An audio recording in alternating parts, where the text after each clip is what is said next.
ಗೆಲ್ಲಬೇಕು. ಕಿರ್ಚೋದಕ್ಕಿಂತ ಒಂದು ನಿಮಿಷ ಇರ್ರಿ. ಒಬ್ರು ಪ್ರೊಡ್ಯೂಸರ್ ಇಷ್ಟು ಕಾರ್ಯಕ್ರಮ ಮಾಡೋದಕ್ಕೆ ಯಾರು ಪುಕ್ಸಟ್ಟೆ ಕೊಡೋಣ. ಒಂದ್ ನಿಮಿಷ ನೀವು ಕಿರ್ಚಾಡೋದು ಅರ್ಚಾಡೋದು ಆಮೇಲೆ ಇರ್ಲಿ. ಯಾಕಂದ್ರೆ ಬಂದಿರೋದಕ್ಕೆ ಎರಡು ಮಾತಾಡೋದಕ್ಕೆ ನಂಗೊಂದು ಸ್ವಲ್ಪ ಅವಕಾಶ ಮಾಡಿಕೊಟ್ರೆ ಅವ್ರು ಇವತ್ತು ಇಲ್ಲಿ ಖರ್ಚು ಮಾಡಿರೋ ದುಡ್ಡುಗಾರು ಒಂದು ಬೆಲೆ ಸಿಗುತ್ತಣ್ಣ. ದಯಮಾಡಿ ಅರ್ಥ ಆಯ್ತಣ್ಣ.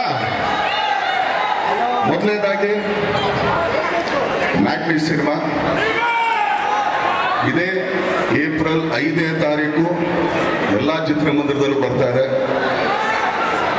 ತಮ್ಮ ಪ್ರೀತಿ, ಪ್ರೋತ್ಸಾಹ, ಆಶೀರ್ವಾದ ಈ ಸಿನಿಮಾ ಮೇಲೆ ತೋರಿಸ್ರಿ. ಏನಕ್ಕೆ ಅಂತಂದ್ರೆ ಮ್ಯಾಟ್ನಿ ಸಿನಿಮಾ ಅಂದ್ಬಿಟ್ಟು ಮ್ಯಾಟ್ನಿ ಟೈಮ್ಗೆ ಹೋಗ್ಬೇಡಿ, ಮಾರ್ನಿಂಗ್ ಶೋಗೆ ಹೋಗ್ರಿ. ಯಾಕಂದ್ರೆ ಮತ್ತೆ ಕೇಳ್ಬೇಡ ಮ್ಯಾಟ್ನಿ ಅಂತ ಮ್ಯಾಟ್ನಿ 4:30 ಹೋಗ್ಬಿಟ್ಟಿರ. ಆಮೇಲೆ ಯಾಕೆಂದ್ರೆ ನೀನಾಸಂ ಸತೀಶ್ ಅವ್ರ ಬಗ್ಗೆ ಒಂದ್ ಹೇಳ್ಬೇಕು ನಾನು.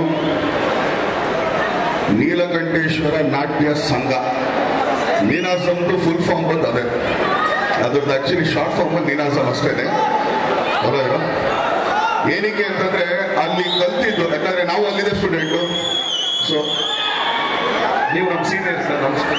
ಸೀನಿಯರ್ ಜೂನಿಯರ್ ಎಲ್ಲ ಸ್ವಾಮಿ, ನಾವು ಇನ್ನೂ ಜೂನಿಯರ್ ಸ್ವಾಮಿ ನಿಮ್ಗಿಂತ.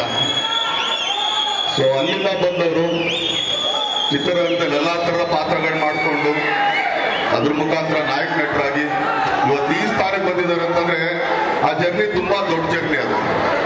ಯಾಕಂದ್ರೆ ಯಾರಿಗೂ ಸಿಗದೆ ಇರೋದಂತಲ್ಲ, ಯಾವತ್ತೂ ಶ್ರಮ ಇರುತ್ತೆ. ಇವತ್ತು ಯಾವುದೇ ಒಂದು ವ್ಯಕ್ತಿ ಬೆಳೆದವನೆ ಅಂತಂದ್ರೆ ಅದ್ರಿದ್ರೆ ಶ್ರಮ ಇರುತ್ತೆ. ತುಂಬಾ ಈಸಿಯಾಗಿ ಬಂದ್ಬಿಡಲ್ಲ, ಬಿಡಮ್ಮ ಬಂದ್ಬಿಟ್ಟಿದ್ದಾನೆ, ಇಲ್ಲ. ಆ ಜರ್ನಿ ಒಂದಿದೆ, ಅದಕ್ಕೊಂದು ಟ್ರಾವೆಲಿಂಗ್ ಇದೆ. ಅದರಲ್ಲಿ ಸೋಲು, ಗೆಲುವು, ಅವಮಾನ, ಅಪಮಾನ ಎಲ್ಲ ಪಡ್ಕೊಂಡು ಒಬ್ಬ ನಾಯಕ ನಟ ಆಗೋದಕ್ಕೆ ಇವತ್ತು ಮ್ಯಾಟ್ನಿ ಸಿನಿಮಾ ಅವ್ರು ಈ ಮಟ್ಟಿಗೆ ಬಂದಿದೆ ಅಂತಂದ್ರೆ ಅದ್ರಲ್ಲಿ ಅವ್ರ ಶ್ರಮ ಇದೆ ಅಂತ ಎಲ್ಲರೂ ನೋಡ್ತಾ ಇದೀವಿ, ನಮಗೆ ಕಾಣಿಸ್ತಾನೂ ಇದೆ. ಸೊ ಅವ್ರಿಗೆ ಇದೇ ತರ ಯಶಸ್ಸಿಗೆ ಅಂತ ಹಾರೈಸ್ತೀನಿ, ಹರಿಸ್ತೀನಿ.